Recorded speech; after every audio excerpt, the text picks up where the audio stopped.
bienvenue dans l'interview. Aujourd'hui, je reçois Farida Tahar. Bonjour. Bonjour. Alors, vous êtes une des nouvelles députées du Parlement bruxellois. Vous avez prêté serment hier. Vous êtes députée écolo. Alors, donc, c'était hier après-midi au Parlement bruxellois.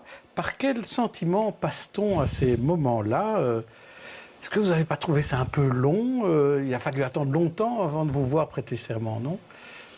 C'était, je crois, l'étape incontournable. Donc, évidemment, c'était long, mais en même temps, hâte de prêter serment, avec évidemment de l'émotion, mais aussi un devoir de pouvoir être à la hauteur des attentes, une reconnaissance aussi pour toutes les personnes qui m'ont accordé leur confiance et qui m'ont soutenue pendant toute la campagne, avant et puis aujourd'hui après, parce que c'est important de les avoir aussi comme soutien après la campagne pour pouvoir continuer à travailler ensemble. Donc vous allez travailler 5 ans au Parlement bruxellois. Bon, on va un peu faire votre connaissance. Au départ, vous êtes plutôt une militante, vous avez une formation d'assistante sociale, puis après un master en droits humains.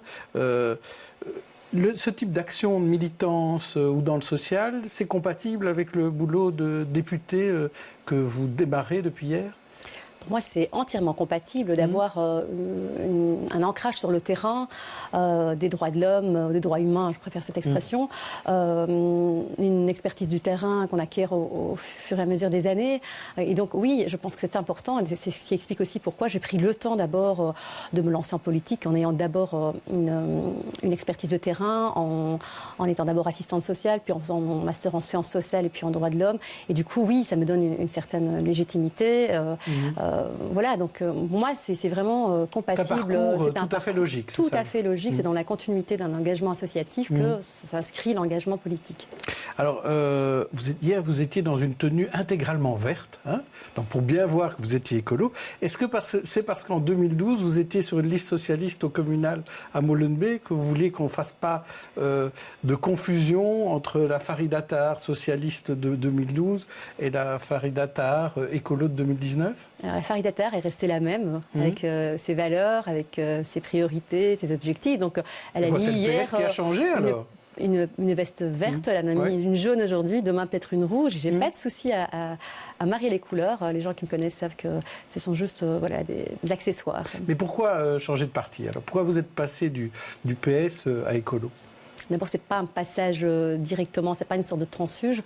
J'ai assuré mon mandat de conseillère communale jusqu'en 2018, suite à quoi j'ai décidé, après mûre réflexion, une série de divergences, de rendre ma démission. Et puis, j'ai répondu à l'appel des colos. Donc ça s'est fait vraiment progressivement, et en toute loyauté au Parti socialiste, puisque j'ai été jusqu'au bout de mon mandat de conseillère communale en 2018, malgré les quelques divergences qui se sont...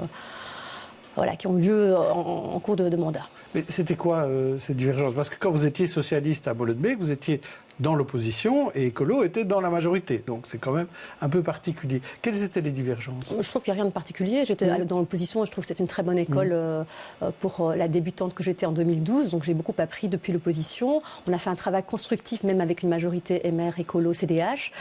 Aujourd'hui, je ne m'éloigne pas de mes valeurs et de ce à quoi j'aspire. Et avec écolo, c'est possible aussi. Enfin, c'est pas à vous que je dois dire qu'il y a quand même des convergences qu'on retrouve dans les programmes d'écolo et du PS. Et mais c'est pas les mêmes partis quand même. Ce ne sont pas les mêmes partis, mais je veux dire, il y a aussi une volonté d'être sur les questions sociales, l'urgence climatique. Cette personne a le monopole de ces questions-là. Et évidemment, écolo, c'est un parti qui, au niveau de la façon dont ils gèrent leur diversité, c'est un parti qui me paraît beaucoup plus inclusif. Éthique aussi. Par exemple, ce qui m'a plu chez Écolo, c'est vraiment leur condition de ne pas cumuler et d'être vraiment respectueux du décumul intégral. Moi qui travaille à temps plein, aujourd'hui, je suis dans l'incapacité de pouvoir gérer les deux responsabilités. Je ne comprends pas qu'on puisse, par exemple, être parlementaire et être échevin. Ça me paraît vraiment impossible. Vous serez députée à 100%. Moi, je serai députée par respect pour les électeurs et par principe à 100%. Donc, je mettrai... Alors, vous disiez que Écolo était plus inclusif. On a dit aussi que vous étiez passé du PS Écolo parce qu'au PS, on ne voulait pas que vous vous présentiez au régional parce qu'ils ne voulaient pas d'une femme voilée sur leur liste. Est-ce que c'est vrai d'abord ? Ou est-ce que c'est faux ? Vous leur poserez la question. Moi, en tout cas, je n'ai pas pu prétendre à une candidature en 2014. Je l'ai acté. Je suis restée néanmoins au PS par loyauté. Ça, ou pas et je vous donne ma réponse. Je vous dis que je n'ai pas pu prétendre à être sur la liste donc des élections régionales pour cette raison-là. Et puis voilà, je suis restée loyale. Et maintenant, ce qui m'intéresse, c'est de me porter vers l'avenir. C'est oublié, cet aspect-là. Oui, moi, je suis restée en très bon terme avec... Avec eux. Oui, évidemment. Alors, en 2009, Maïnour Zemir était élu sur la liste CDH et son foulard avait fait beaucoup réagir à l'époque. Le vôtre fait beaucoup moins de bruit, même pas du tout. Ça veut dire qu'il y a une normalisation complète? Écoutez, on a une présence légitime aujourd'hui et hier aussi au Parlement qui représente quand même ici la population bruxelloise. Et donc pour moi, c'est un non-événement. Pour moi, c'est même pas discutable. Je voudrais vraiment que nos médias s'intéressent réellement aux gens qui y siègent pour leurs projets et pas pour vraiment ce qu'ils on va s'y intéresser, mais quand même, vous dites que c'est peut-être pas important, mais quand même il y a 3 ans, avec d'autres femmes musulmanes, vous aviez co-signé une tribune libre dans la Libre, justement, disant qu'il fallait défendre les droits des musulmanes, à porter un foulard, parce que c'était souvent discriminatoire. Donc ça a quand même une importance. Nous avons plaidé pour défendre les libertés individuelles pour toutes les femmes, quelles qu'elles soient, quelle que soit leur origine, leur orientation. Et donc voilà, ce sont des femmes démocrates, soucieuses et prises de justice et de libertés individuelles qui étaient vraiment le centre même de notre démarche à l'époque. Donc il n'y a rien de... Alors parlons de vos combats à mener. Vous parliez beaucoup de logement, et on sait à Molenbeek c'est un des problèmes, mais en la région bruxelloise c'est un des problèmes essentiels. Est-ce que là vous avez un projet concret à amener sur la table du Parlement bruxellois ? Je crois que pour cette législature, le logement sera une des priorités. En tout cas, Écolo plaide vraiment pour qu'on puisse investir les moyens suffisants dans un plan massif d'isolation et de rénovation des logements sociaux et publics. Donc moi, je m'inscris dans cette démarche-là. Nous avons aujourd'hui beaucoup de logements à Bruxelles qui nécessitent qu'on s'y intéresse. Et donc, il faut mettre vraiment l'urgence et les moyens dans ce domaine. Donc, encore une fois, je parle d'expériences de terrain dans le cadre de mes permanences socio-juridiques que j'assure depuis une quinzaine d'années. J'accueille énormément de personnes qui peinent à trouver un logement ou qui doivent attendre parfois durant des années, une attente extrêmement longue pour pouvoir espérer obtenir un logement social ou un logement public.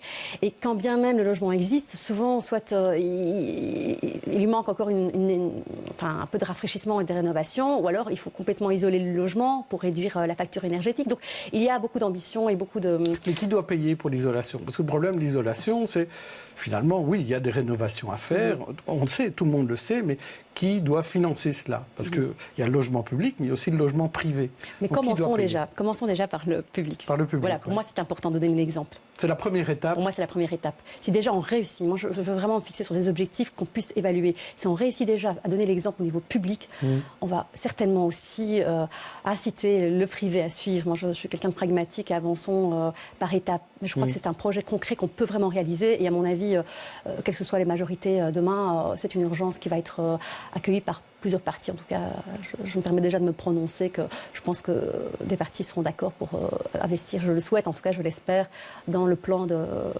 d'isolation et de rénovation des logements.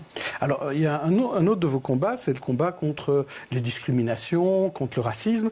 Vous êtes vice-président de l'association contre l'islamophobie. Vous combattez donc toutes ces attaques racistes. On dit beaucoup ces derniers jours que la parole s'est libérée depuis le 25 mai, et notamment la victoire du Belingue. Est-ce qu'il faut mettre la lutte contre le racisme et l'antisémitisme, par exemple, comme une priorité dans les parquets, dans la justice ? Écoutez, aujourd'hui, il faut comme s'inquiéter de la montée du populisme et des extrêmes partout en Europe et pas uniquement en Belgique. Autant on peut se réjouir de la montée ici en Bruxelles et en lui de partis dits démocratiques, autant moi je m'inquiète de ce qui se passe en Flandre. Donc oui, on ne peut pas faire comme si ça n'existait pas.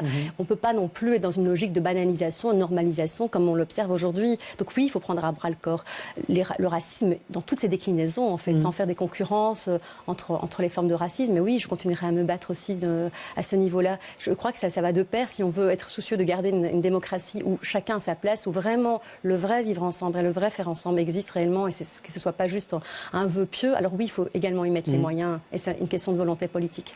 Alors vous n'êtes pas dans le secret des dieux des négociations, bien sûr, mais le PTB, sans ne pas vouloir participer, ni à Bruxelles, ni même en Wallonie, je vais vous demander votre analyse. Je vous propose 3 types de réponses. Ça va être très simple, vous allez voir. La première, c'est il faut laisser une chance au PTB en écoutant quand même ses demandes. La deuxième, le PTB préfère rester au balcon parce que c'est l'opposition, donc c'est plus confortable. Ou bien, Défi est un partenaire potentiel plus fiable que le PTB. Je vais me permettre, peut-être si vous m'en donnez l'occasion, de proposer une 4e réponse. Parce que moi, voilà, comme beaucoup de personnes, j'ai suivi l'actualité hier et donc j'ai pris connaissance de la décision du PTB de se retirer des négociations pour la Wallonie. Je regrette le timing. Je trouve que c'est peut-être prématuré et qu'il aurait fallu peut-être prendre un peu plus de temps. Les négociations sont difficiles. Ça veut dire qu'il faut donner une chance au PTB, c'est ça? Moi, si vous l'interprétez comme ça, alors c'est plutôt ça. Je pense que les partis qui se retirent d'emblée, c'est le cas du CDH, même si ce ne sont pas les mêmes configurations, mais qui très vite prennent position pour soit dire qu'ils ne rentrent pas dans une majorité, c'est le cas du CDH, ou du PTB qui se retire dans un timing assez serré, c'est pour moi regrettable, parce que l'électeur a donné quand même un signal fort. Et donc c'est important aussi d'aller dans son sens. Ici, en tout cas, en l'occurrence, concernant les partis dits progressistes. Donc après, nous, en tout cas chez Écolo, on sera vraiment attentifs à l'urgence climatique et à l'exigence sociale. Donc évidemment, c'est ça qui nous intéresse dans les futurs... Mais dans une alliance plutôt progressiste. Dans une alliance qui sera vraiment soucieuse de ces 2 impératifs que je viens d'évoquer, c'est-à-dire l'urgence climatique et l'exigence sociale. Très bien. Alors quand vous vous êtes vu hier au Parlement, au milieu de tous les autres parlementaires, vous avez dit, voilà, je suis bien à ma place pendant 5 ans, je vais travailler et j'aurai une ordonnance à mon nom. Je vais surtout travailler, je crois que c'est ça. On n'est pas là pour des titres ou pour avoir le nom de quelque chose. Enfin, on est là parce que c'est un devoir avant tout, une responsabilité dont il faut vraiment mesurer le poids. Et puis oui, je crois que je vais continuer ce que je m'ai lancé au niveau du conseil communal de Molenbeek, en tout cas de cette détermination, cette volonté, cette motivation de la poursuivre au Parlement bruxellois. Eh bien, on vous suivra pendant ces 5 ans. Merci Farid Attar. On se retrouve demain avec un autre invité. D'ici là, bonne journée, bonne soirée à tous.